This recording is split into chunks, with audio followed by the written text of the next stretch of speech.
Welcome, welcome, welcome. It's wonderful to have Dr. Joanna Kujawa back with us on World Unity Week.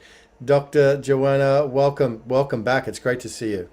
Good to see you, Ben, and good to see everyone. Thank you for being here. I would just, as an introduction, say that I prepared PowerPoint presentation, but I decided against it because I want to have a more immediate conversation with everyone. And also, last couple of weeks, I suffer from acute RSI, so clicking wouldn't be very good for me. So, also, would you like me to start now, or do you want to do something else, Ben? No, let's begin. Let's begin. Joanna, you've been busy since we were here last. Back in World Unity Week, you've had some great presentations. I think it might have been in the first year where you did a beautiful presentation as well, also on the divine masculine and divine feminine, the balance between them. And since then, you've gone out and written a brand new book. And this is what we're going to be talking about today: the goddesses of Eros, reclaiming our sexual self. So, Joanna, tell us about the work of writing this book and what inspired you to write it. Thank you so much. So this is actually an excellent question. So thank you for asking. So if you don't mind, that's my soul child. This is the other goddess, Mary Magdalene and the Goddesses of Eros and Secret Knowledge, which is published by Sacred Stories, actually by Haniel Press, which is the imprint of Sacred Stories. So I would like to thank both Ben, World Unity Week, and Ariel, who is the publisher for this book. So for allowing me to speak through this book. So I will start with this. Okay, so I will start with a story. Some people may wonder perhaps about my my accent and so on. At the moment, I live in Brisbane, Australia, and I travel a lot. But I was born in very communist and very Catholic Poland, and I was brought up in a very devout Catholic family. And when I was a little girl, I used to go to these beautiful Baroque churches in my hometown, and I saw the images of the Virgin Mary, very beautiful images of Virgin Mary. So right from the beginning, I was exposed to the divine feminine. However, I also saw that there was a representation of another divine feminine, but in a more kind of ambivalent way. And it was the representation of Mary Magdalene. And it was very confusing for me because on the one hand, she was supposed to be very close to Jesus. On the other hand, she was supposed to be also a sinner and so on. And we are talking here about, canonical gospels, which I later discovered Gnostic gospels and other traditions about that. At the same time, and I hope I'm not upsetting anyone here, I'm just being very honest, I was very curious about Mary Magdalene. And I knew that there was some erotic element there that I guess the kind of Orthodox spirituality was not comfortable with. So I started to explore this, I started to look into this at the beginning, not very consciously, but then consciously. And since I was thinking, okay, so there's this woman who was close to Jesus, there's some erotic element, and for some reason she's considered bad in the canonical gospels. And I didn't believe it's true even then. And so I thought, okay, there is this kind of original polarity, what I called the original polarity in our beliefs on sexuality. There is this divine mother that is completely asexual, and there is this, and I'm saying because I do not believe this about Mary Magdalene, I'm just saying how it is portrayed in Orthodox circles, there is this harlot, basically. And I think that it created this terrible polarity in human minds, both for men and women, about what it means to be a sexual person. Either you have to be completely sublimated, this is the Virgin Mary, I'm talking about my own background, or, it's really bad, which I didn't believe for a moment, right? So I went to look into other examples before I come back to Mary Magdalene, and I know it's not true, right? So I'm just telling you about my confusion as a young woman. So I moved first to Greek mythology, because what a beautiful place to go, right? And I discovered Aphrodite and Athena, and immediately I identify with Athena because, you know, I love the beauty of mind, and this is what she represented to me at that stage, you know, wisdom. But I also was attracted to Aphrodite. And later I discovered that, you know, there is this beautiful hymn to Aphrodite. It's called the Homeric hymn to Aphrodite, in which she's first portrayed as this powerful, full-on, sexual, sexy, powerful goddess. But as the poem goes, you know, she loses her power completely, and her power is being usurped by Zeus.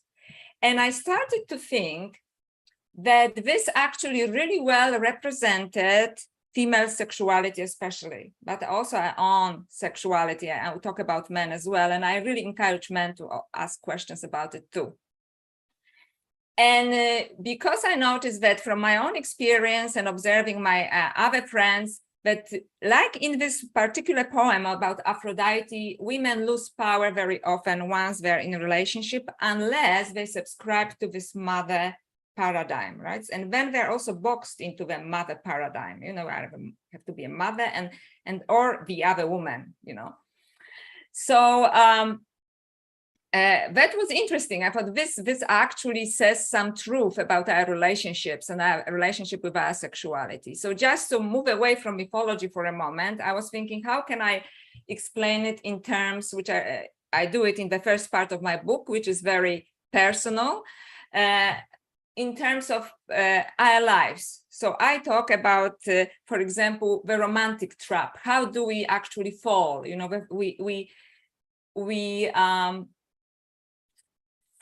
follow the fall of Aphrodite, so to speak, right? Or the other goddess. So what I call the romantic trap. The romantic trap is when originally people through Eros are, you know, attracted to each other, and eventually, but they do not really they are not really truthful with each other.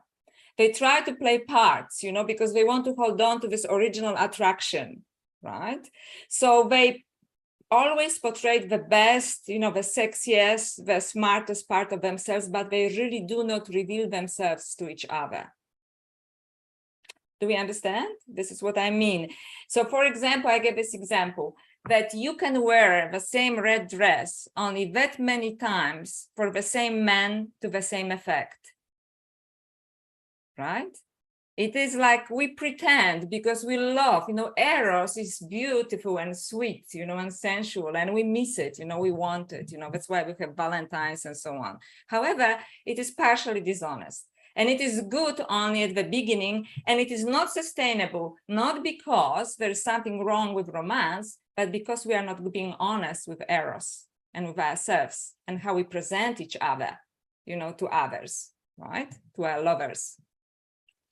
The other one, and somebody may get upset here, is the marriage trap. What is the marriage trap? The marriage trap is we just assign to each other roles. And now that's it.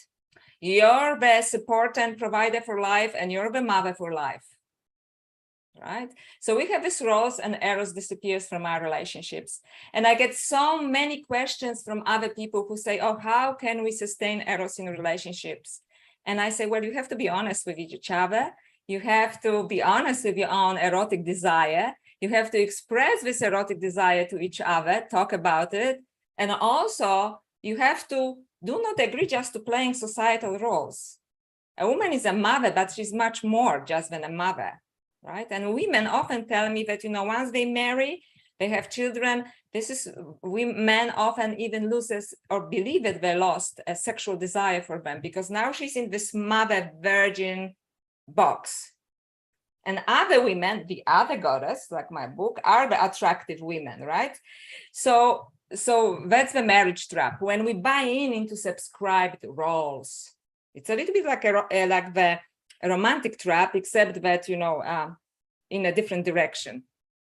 Now, but this is not the only way to be with Eros, fortunately. So another way of being with Eros is the erotic connection. And I collected many testimonies from many people when I was writing my blog.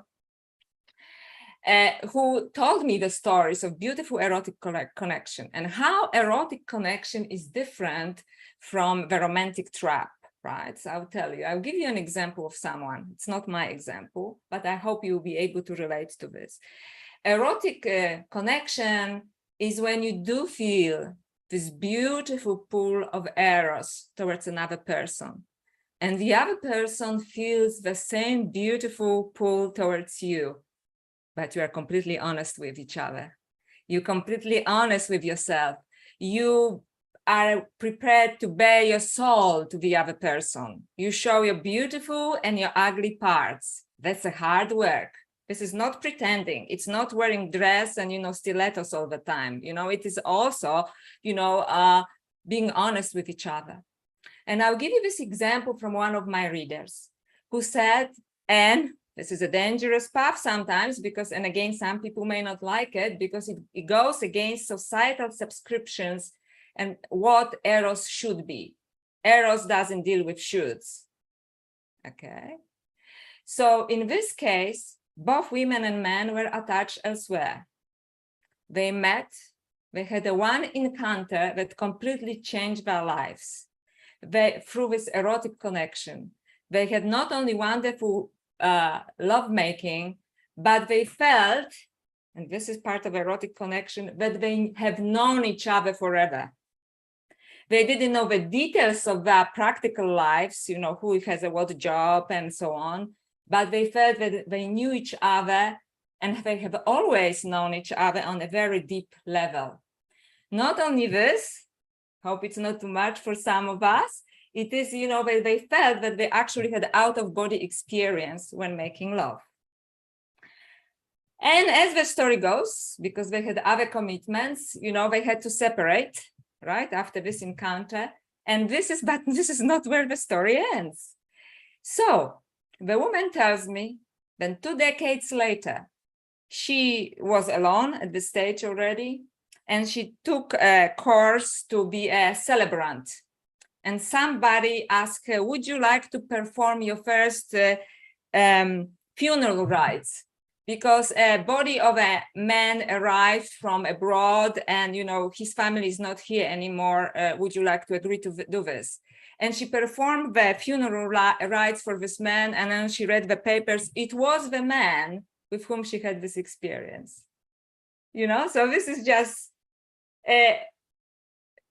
talking about synchronicities, right? And there's some kind of karmic connection, right, there. So this is the erotic connection, but they had a complete opening of the soul, towards each other. Then there is something which I speak in The Other Goddess in the first part, which is called sexual alchemy. What is sexual alchemy? So very briefly, before I move on to mythology and spiritual beliefs, sexual alchemy is the more conscious, ritualistic approach towards this, which means some esoteric traditions, and they exist in pretty much all, on the margins of all spiritual traditions and religions, as esoteric teachings and hermeneutic teachings that use, sexuality for the expansion of consciousness and actually provide us with rituals that we can use.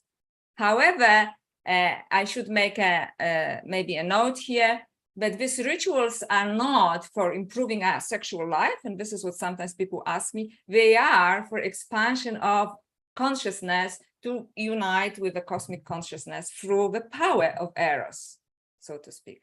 I don't know if there are questions now, or should I just move on? Yeah, should I just move on? Yeah, okay, fantastic. So I started, because that's why I call myself spiritual detective.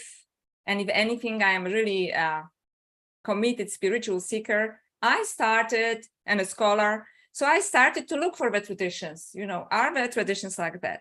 So before I stumble upon Gnostic Gospels, which I discuss in a moment, I first move on to esoteric Hinduism and esoteric Tantra.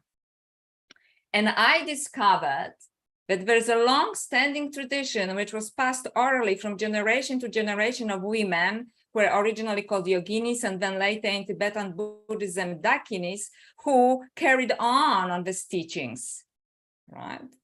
So, and according to the myth, the first woman who started the school of teaching sexual alchemy for the expansion of consciousness and connecting with divine consciousness, cosmic consciousness, or in Western terms, Christ consciousness, was Arda Triambaka.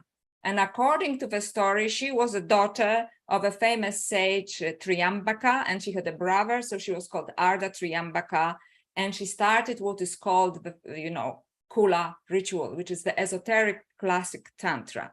Having said so, just before, if we have some tantric teachers here, it is very different from Neo-Tantra, which is the modern Tantra. It is very different from Chinese or Tibetan Tantra, which has completely different goals. This particular Tantra focuses on the expansion of consciousness through the use of Eros. So this tradition was oral until the 10th century, when Indian philosopher Abhinavagupta wrote his famous work, Tantra Loka, or The Light on Tantras. And in chapter 29, he discusses exactly that, the Kula ritual, which is the use of sexuality for the expansion of consciousness.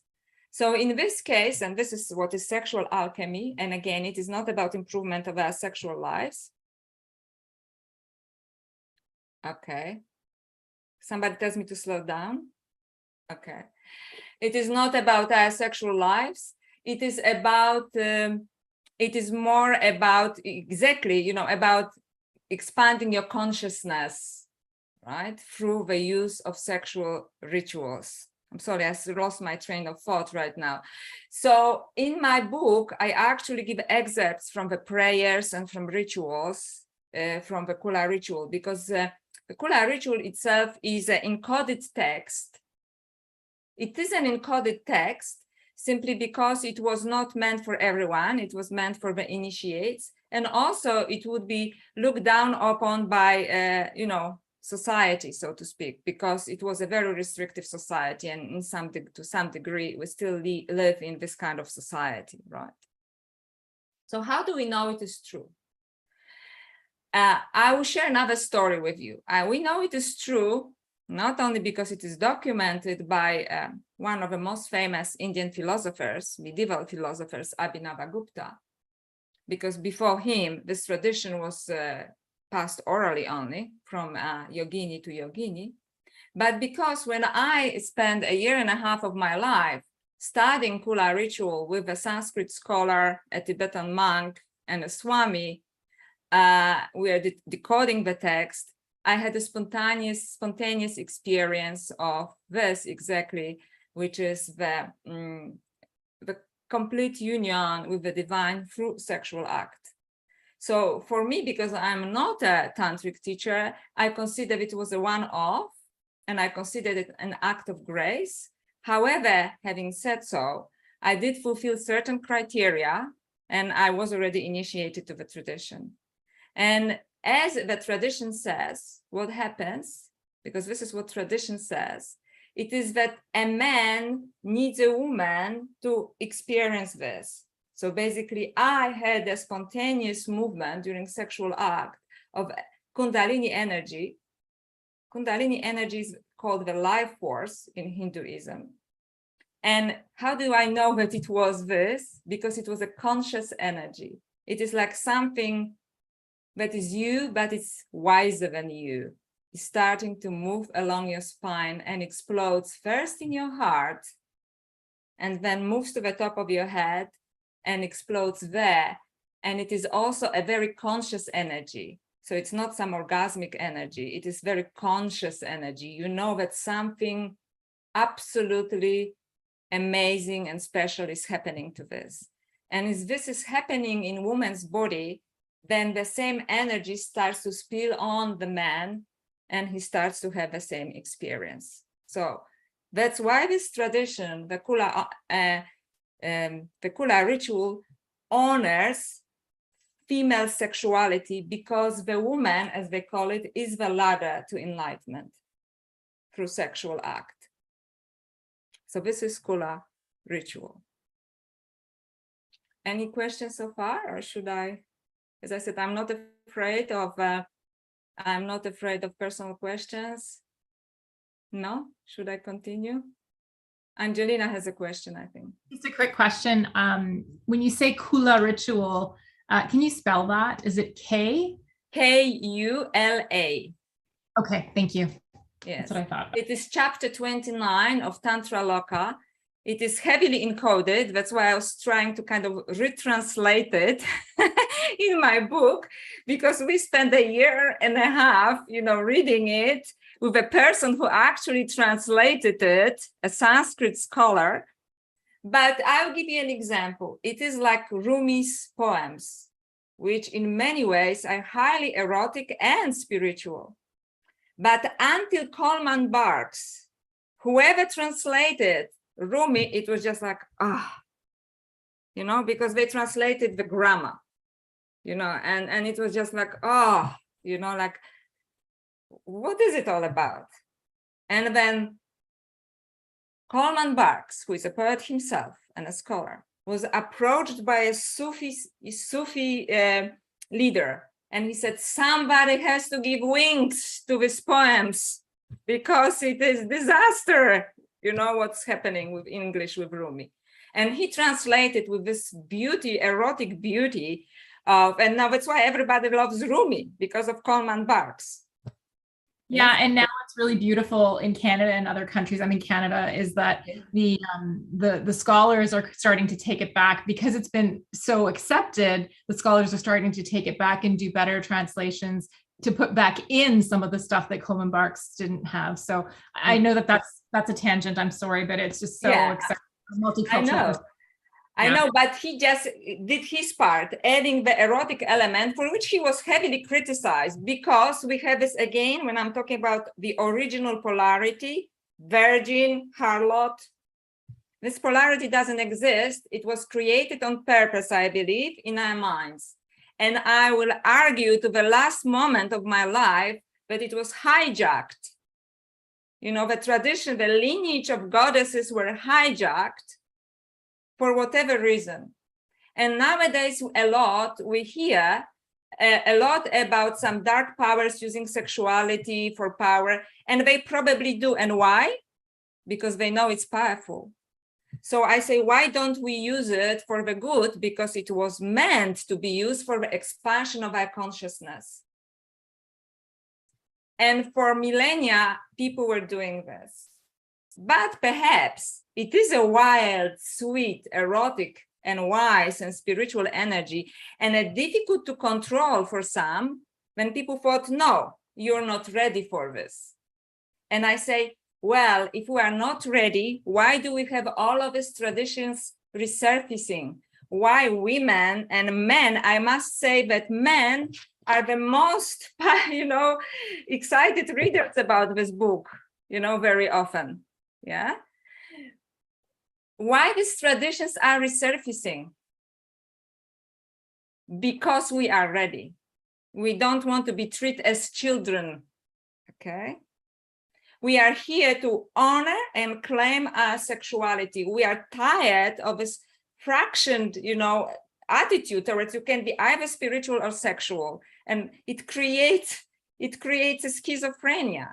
And I'll tell you, because I was in the past a scholar of early Christian church and continue now in a more independent way, I had the privilege of reading letters of desert fathers and so on. And I'm telling you, they were completely often demented because they couldn't deal with our sexuality. So Saint Jerome would say, I don't understand. I am in a desert, eating nothing but one date per day. And I still see, beautifully breasted dancers in Rome. And when I was reading it, I was thinking, perhaps because you're not supposed to suppress your sexuality, perhaps because you are here to use it in a conscious, beautiful way. And I say that from a strictly spiritual point of view, there's lots of talk nowadays about ascension. Do you think you can ascend while rejecting very important part of yourself? You are not going to, because you have lots of growing to do. So I'm not saying that we should, just go around and have sex. This is not what sexual alchemy is about. I'm saying we have to honor our sexuality and use it for what it was meant to be used. Why? It's meant to be pleasurable. Okay. But, we completely misuse it. And I just want to say that, yes, it is a given that men had always more sexual freedom than women. That's given. Okay. There's nothing to argue here about. But men were also not taught how to honor their sexuality. Men are equally demanded by this, what I call original polarity, wife, mother, harlot, the other woman kind of thing, right? So we are all suffering from this polarity. So if there are no more questions, I'll move more back to Mary Magdalene, maybe. So that was my path, and I was happy with this, and I have actually experience of cosmic consciousness through that, which I consider a great act of grace. And then I was invited to go to Jerusalem by two friends with them. And there, in the church of Mary Magdalene, it was Eastern Orthodox Church in Jerusalem on the Mount of Olives, I saw this different representation of Mary Magdalene. She stands there as a figure of power, with her hand extended towards us, with an egg in her hand. And although I know what the medieval tradition talks about, about her giving an egg, I thought, what if Mary Magdalene here actually represents a form of wisdom, the feminine form of wisdom, of divine consciousness that we have forgotten.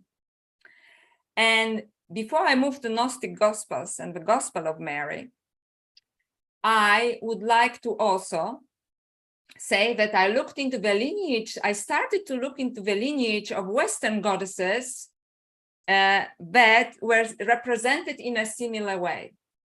And I started with goddess Nimna, which is a Sumerian goddess, which is portrayed in a similar way.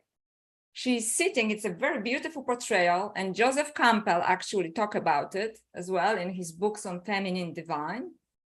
When she sits like that, with her hand extended, with a fruit of life and wisdom, extending her hand towards humanity, behind her, there is an upright serpent, and we can guess what it means, because I come from a tradition of esoteric Hinduism. For me, it represents the Kundalini energy, which is the feminine energy.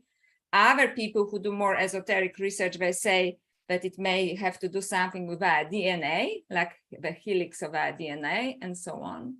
And next to her is also the tree of life standing there, which also represents the portal between dimensions or life and death. Next goddess, I really love her, is goddess Inanna. Goddess Inanna is portrayed in a similar way, with a serpent in her hand, sometimes, which is also considered wisdom or the portal between different dimensions and life and death. Goddess Inanna, like Mary Magdalene also, was responsible for resurrection of herself and her lover, Dumuzi or Tumus, depending on translation. And her priestess, high priestess, Enjuenada, who was a daughter of a king, and she was a high priestess, wrote beautiful poems, beautiful erotic and spiritual poems, in which she channeled goddess Inanna. And I have some translations in my book as well, and they are beautiful. If you can think about erotic poems that are not sleazy, but they're full of sensual beauty, they are her poems, right? So I really encourage you to look there as well. Then we have Egyptian goddesses, Hathor, for example, who is actually, lots of scholars argue that she was a prototype for goddess Isis. That's why at certain stage I like to say, Hathor/Isis. And Hathor is again full-blown kind of sexual erotic goddess, which later was transformed into Isis. And with the arrival of the Roman Empire in Egypt, she was more and more pushed towards the mother archetype, represented with Osiris, her husband, and Horus, the child. And by the way, the Black Madonnas of Europe are portrayed, are exact replicas of Isis representations from early Roman Empire. So this is the Isis with Horus. Horus is facing the world, and the same like the Black Madonnas. She and Osiris and Horus looks actually as a child, but looks adult, meaning it's like a mini man. And the same in Black Madonnas. This is how Jesus and Virgin are portrayed, but there's an argument there that it's actually Virgin Mary, and I'm aware of that. So this is Isis, and Isis also obviously was involved in the story of resurrection, because she briefly resurrected her husband Osiris to conceive a child with him. So so I looked into this Western lineage of these goddesses as well, who are fully erotic goddesses, but also somehow held the key to the movement between dimensions, or between ascension and between death and life. And when I was doing it, actually, as I was going to Jerusalem, I was giving the Gospel of Mary Magdalene. My favorite translation of the Gospel of Mary Magdalene is by a French scholar, former Catholic priest. Nowadays, he's I think, Eastern Orthodox priest, Jean-Yves Leloup. And for me, he translated the Gospel of Mary Magdalene the way Coleman Barks translated Rumi. He actually put life back into this. And there, as in other Gnostic Gospels, I have learned that indeed, Mary Magdalene was portrayed not only as the favored disciple of Jesus, the most advanced disciple of Jesus, but also as his partner. So, for example, in the Gospel of Gospel of Philip, which is a Gnostic Gospel discovered in Nag Hammadi in 1945, Mary Magdalene is called koinonos, which means the partner or intimate partner of Jesus. In all Gospels, such as not all Gospels, in Gospel of Mary Magdalene, in Gospel of Philip, another Gnostic masterpiece, Pistis Sophia, and others, she's portrayed as his favorite disciple. In Pistis Sophia, which is a dialogue between Jesus and his disciples ask 42 questions to Jesus. Out of his 42 questions, Mary Magdalene asks 39. And Jesus answers all these questions, and Peter gets upset. In all of his Gospels, people get upset with Mary. Peter gets upset and he says, why do you even talk to this woman? She's a woman, right? And Jesus says, because it was a misogynistic society, let's face it, right? And Jesus says, Peter, leave her alone, because she's infused with spirit. Gnostics believe, just to round it up, Gnostics believe that Jesus gave 3 levels of teachings. The first level of teachings is included in the canonical Bible, which Jesus gave towards, to teach the simple man living around the Sea of Galilee, right? So the parables, so that everybody understands them. The second level of teachings Jesus gave to his disciples, because they had the benefit of his presence. And anyone who was with a spiritual teacher knows that it's not only the teachings, but the transmission of teachings through energy that is really important. So they had this benefit. And Gnostics believed that Mary Magdalene was the most advanced disciple of Jesus. She was the beloved, right? In some Gnostic traditions, it is said that both Mary Magdalene and John were the most advanced disciples. But in either version, she was, the one that was most advanced. So I do not think personally that it is innocent that she was portrayed as a harlot. As scholarly research shows, the word harlot was not even used even in the canonical Bible once, not even once, and never with reference to Mary Magdalene.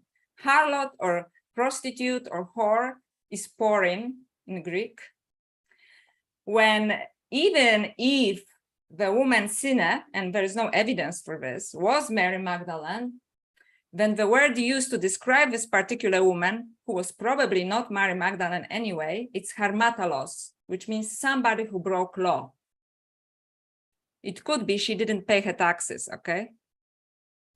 So we don't know what it means, right? So definitely not this. Also, I often am asked this question, why then Mary Magdalene was portrayed and understood as a prostitute?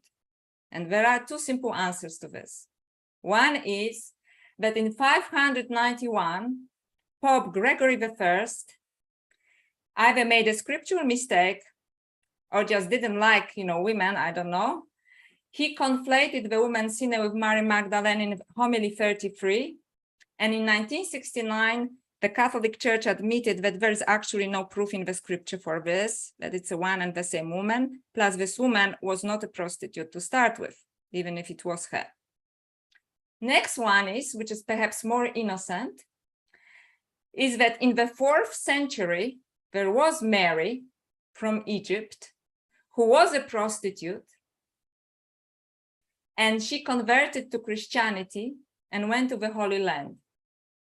So I think that what could happen in the medieval mind, they were not strict on facts, but they conflated Mary Magdalene from the scriptures with the Mary Magdalene, with Mary from Egypt 4 centuries later, who was indeed a prostitute. So it could be one of the explanations.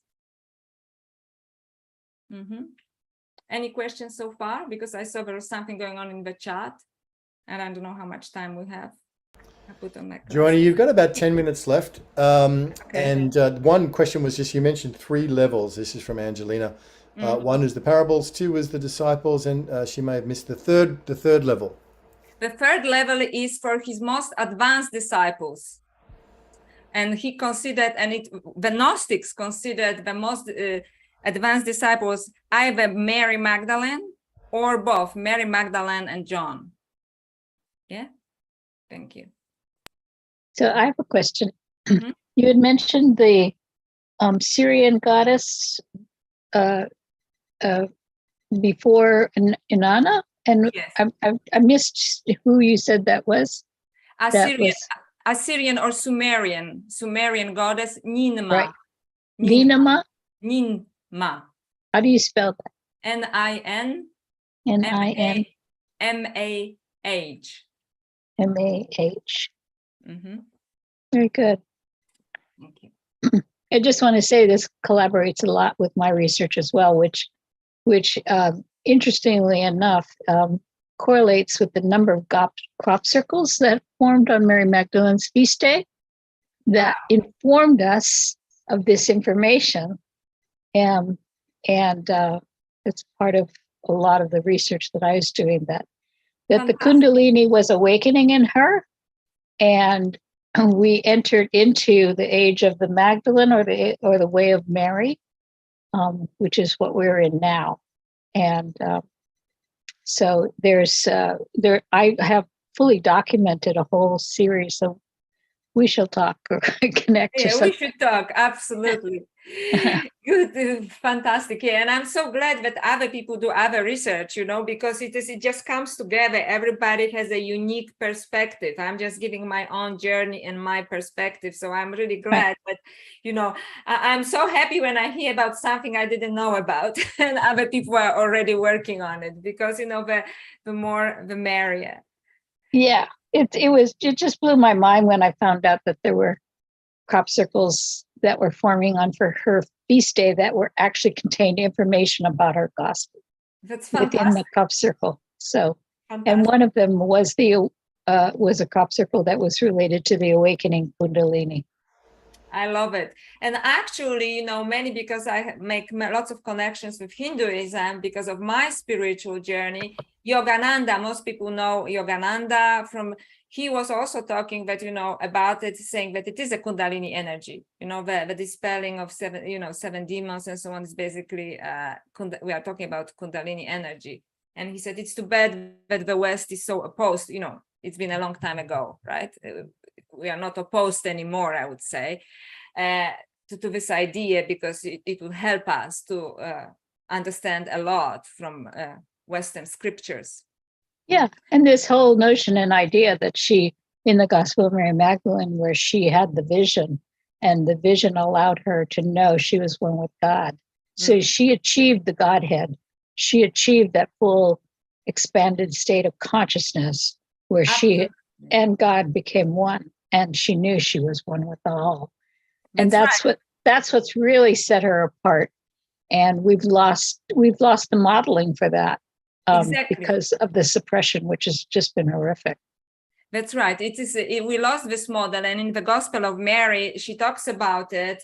And the disciples come, as you know, and ask her, you know, tell us about it. And Peter again says, you know, how come she knows this stuff? You know, he just gets furious because he didn't understand half of it.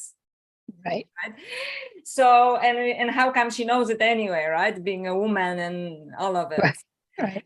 So so I think that there was a conscious and perhaps sometimes even well-meant suppression, but, you know, I don't like anyone to treat me as a child, you know, and I think we have to be honoring our spiritual journey, and we are all ready now to explore what I called in my book, the goddess consciousness, you know, which is this other form of consciousness, in addition to the consciousness that we already have, which is a very masculine form of consciousness, which gave us technology, medicine, you know, we need it, but we cannot fully evolve as, you know, species when there is this other part of consciousness, and I'm not talking about gender here, but feminine consciousness that is completely suppressed for reasons that, you know, we don't know, but it was suppressed, and it is awakening now.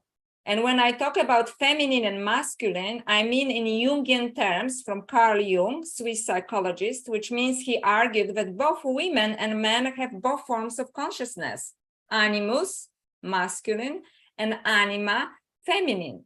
So when I talk about goddess consciousness, I mean that this goddess consciousness is present both in men and women.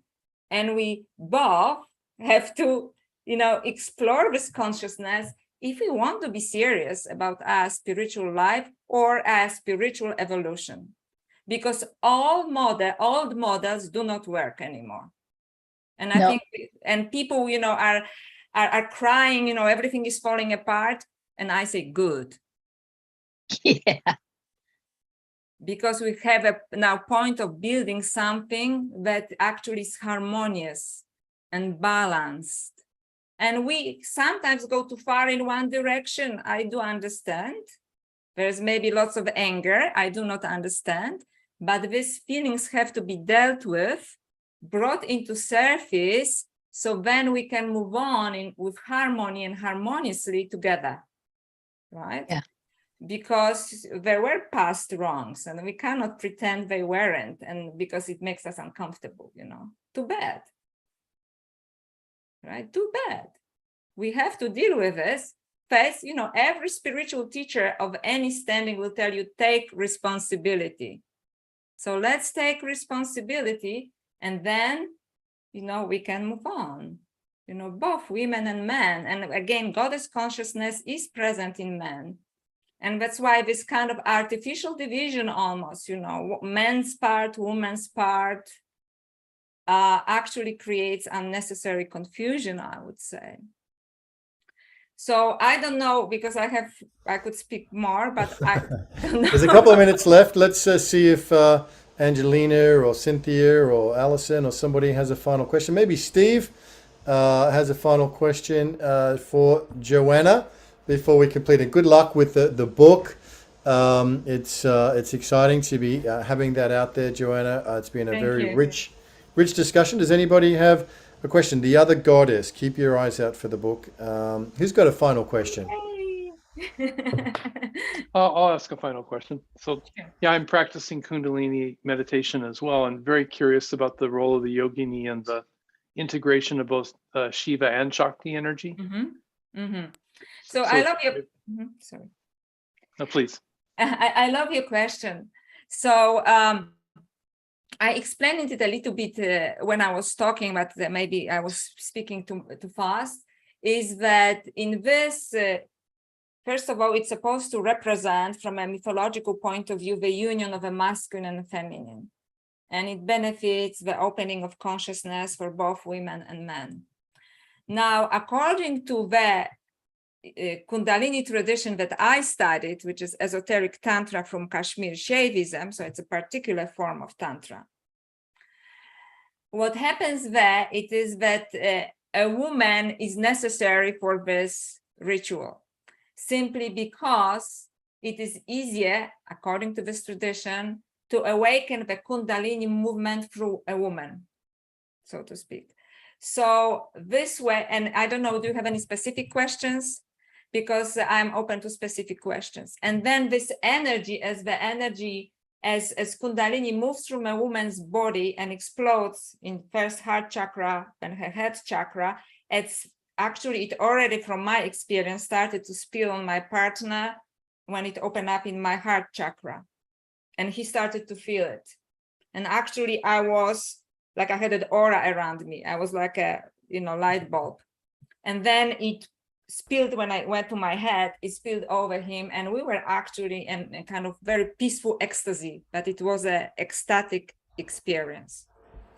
Now, if you have a question about like the doings of it, which I actually have it in my book, it is, they do not say the doings of it. Basically, it does very often. It can happen either through oral sex or through the intercourse, and it doesn't matter whether you withhold sperm or not in this tradition, because in Taoist traditions they say, but they do it for different reasons. They do it for preservation of life energy. Here, in this tradition, they are not interested in preserving life energy. They are interested in having an ecstatic experience of cosmic consciousness. Does it answer your question? Yes, it goes a little deeper. Thank you. Okay, thank you. Thank you, Steve. Thank you, Joanna. Been wonderful. We have time for one more question if somebody would like to ask Joanna a question about this fascinating area. Leo Jacobis put some stuff in the chat here, more of a comment than a question. One more question. Who's got one more question? Well, it was a lot. So, and I said, there is more, but we don't have time. So, because I have a few more points. So I want to, about Mary Magdalene, initiating Jesus. Yes, there are some theories like that, because there are some theories which actually come also from Egypt, that Mary Magdalene was an initiate from the Isis temple. So where there was the initiation of Jesus to sexual mysteries, and when they were meant to do it. And interestingly enough, there are there's some evidence from visions of a Catholic nun. I think her name was Anne Mary Emmerich, if I remember correctly, 18th century nun, who said it as well. There are some theories that Mary Magdalene was half Jewish, half Egyptian, and that sound quite legitimate, and so on. But I would love to elaborate on this, but there is no time. So yes, so there is definitely a tradition like that as well. Okay, brilliant. Well, thank you very much, Joanna. Great to have you with us again. Thank you for all that very rich sharing. We hope to see you again, and all the best with the book and the continuing scholarship. Thanks for being with us on World Unity Week. Thank you. Bye-bye. Bye-bye.